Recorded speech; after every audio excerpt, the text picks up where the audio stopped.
The short of it is, by the time George Bush is in office, and by after he had certainly made some appointments to the Supreme Court, affirmative action was hanging by a thread. Once towards the end of his term, when George Bush replaced Sandra Day O'Connor, and once more conservative justice came on the court, you had the possibility that affirmative action would be challenged once again and overturned. And that's where we are today. There's a case coming out of the University of Texas school system that the court is going to hear this term and decide by next June.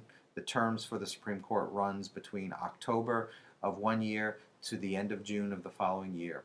And it's very likely that 5 conservative justices on the Supreme Court will overturn the affirmative action policy and claim that race can never be used as a factor in any admissions policy.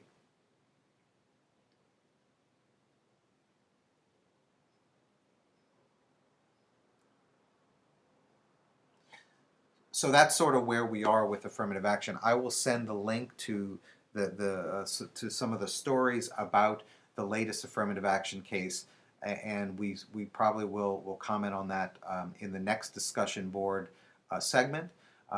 But that, in a nutshell, is where we are with affirmative action. These are just 3 cases. They're landmark cases, certainly, and they're the most important cases. But they are really the telltale, if you will, of where we are with affirmative action, what the policy is, what is legal and what is not, and how you attain it. And the last thing I'll say is, a university professor who has sat on admissions committees and looked at applications, the hardest part of affirmative action is certainly on your side if you're trying to get into a school or get a job. That this idea that there has to be a racial or gender balance, or some of these other factors that weigh in, rather than the idea that the best person gets the job, might be a little disconcerting. On the other hand, what the law has said and what the court decisions have indicated is that universities and law schools and employment offices really are not sure whether or not they're within the legal bounds of affirmative action. It is creating a lot of uncertainty, and in one sense, maybe the best thing to do is to scrap the affirmative action policy, which the court might do this term, and start all over. But on the other hand, we have to ask, and I think that this is the heart of the Bakke decision, this last thing I'll say here, is that, is the concept of diversity so important that we have to have policies to promote it?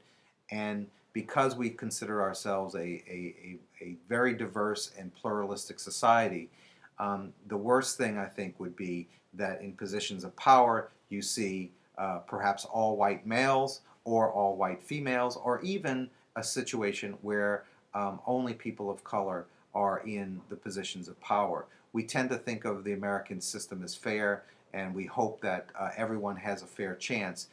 Affirmative action tries to deal with that in a very controversial way by making sure that there are opportunities afforded to people who otherwise might not have them. Of course, on the other side, the argument is that, well, this is just simply reverse discrimination, and we should just level the playing field and have the individual compete against another individual for the slot.